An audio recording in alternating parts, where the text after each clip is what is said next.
अस्सलाम वालेकुम। Myasthenia gravis या muscle weakness. Introduction. Myasthenia gravis is a chronic autoimmune disorder that causes muscle weakness.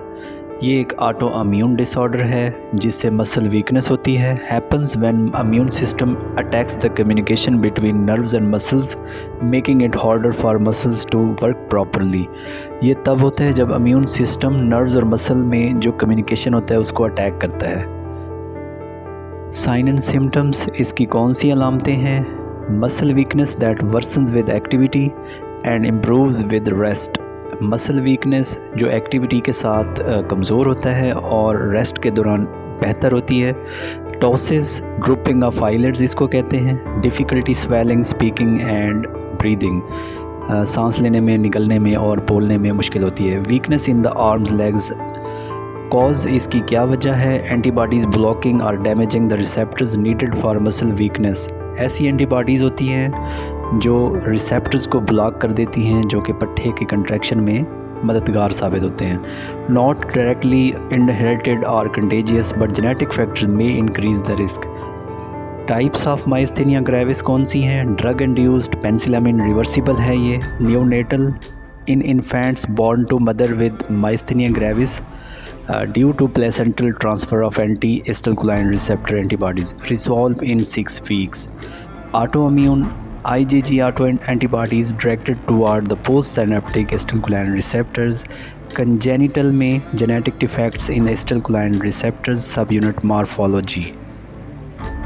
Myasthenia gravis picture, synaptic vesicle and nerve cells, muscle cells also showing, and acetylcholine receptors and receptor muscle contraction and antibodies also showing in the picture.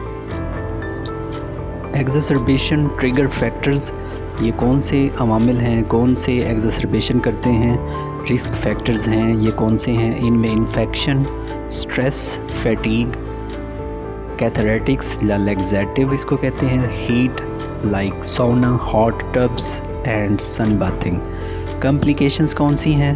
Myasthenia crisis ये एक सबसे common complication है, life threatening होती है, which occurs when muscles that control the breathing becomes too weak to do their jobs. Emergency treatment is needed to provide mechanical assistance with breathing. Medications and blood filtering therapies help people recover from myasthenia crisis so they can again breathe on their own. ये जो हमारे सांस लेने के पट्टे होते हैं इसमें कमज़ोर हो जाते हैं और ये लाइफ थ्रेटनिंग कंडीशन होती है। दूसरी कॉम्प्लिकेशन है thymus tumours. About 15% of the people who have myasthenia gravis have tumor in their thymus, a gland under the breastbone that is involved in the immune system. Most of these tumors are non-cancerous. Other complications may underactive or overactive thyroid. Thyroid gland located in the neck secretes hormones that regulate metabolism. If thyroid is underactive, body uses energy more slowly, and overactive thyroid makes body use energy too quickly. Lupus एक disease है immune system की। Common symptoms include painful और swollen joints, hair loss, extreme fatigue and red rash on the face. Rheumatoid arthritis caused by problems with immune system. It is most conspicuous in the wrist and the fingers, can result in joint deformities that make it difficult for the hands to move.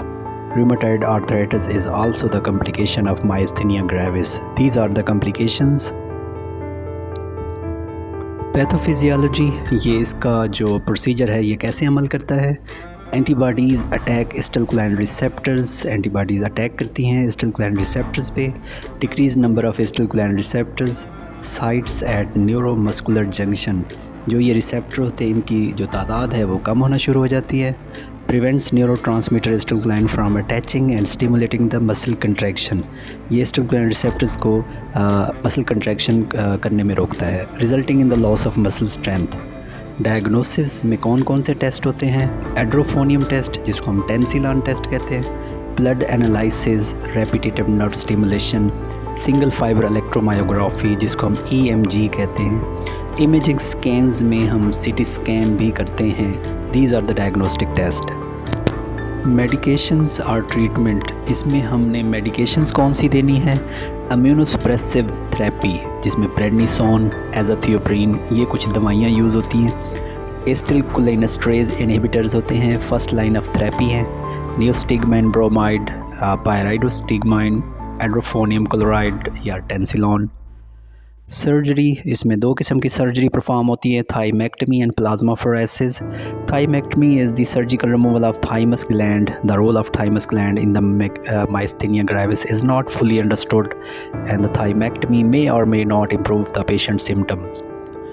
Plasmapheresis, a procedure that removes abnormal antibodies from the blood and replaces the blood patient with normal antibodies through donated blood.